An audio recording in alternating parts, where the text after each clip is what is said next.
ગુરાભાઈ જગતમાં અમરત બાવળિયા કે દુનિયામાં ફરો મલકમાં ફરો પણ દાડો આઠમનો દાડો આવે ને તમારી પડલીનો દાડો હોય મોણા રાહ જોઈને બેઠું હોય કે 1000 કિલોમીટરથી હવા છે ચોખા હવા પાસે માતરનું વધમણું કરવા ભુવાજી આવે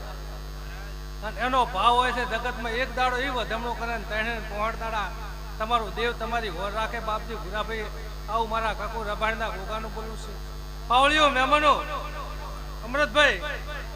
આજ તો ખમાન મજા છે એવું મારા કાકુ રબાણના ગોગાનું કેવું છે કે એક દાડો ઉજાગરો તમે કરો છો અને તેને પહોંચદાડા આપણા દેવ જાગતા રહે બાપજી આવું મારા ગોગાનું બોલું અને હોય તો 12 મહિના 12 વખત રમેલું થાય છે શું કહે કે એક વખત ઉજાગરો કરો ને તેને પહોંચદાડા અને ભુવા દેવ જાગતું રહે તાર હોય તો 12 મહિના 12 વખત રમેલ થાય છે જગતમાં કુદાડો ઊનો નહીં રહે એવું મારા કપો રબાણના ગોગાનું બોલું બોલો ગોગા મહારાજની જય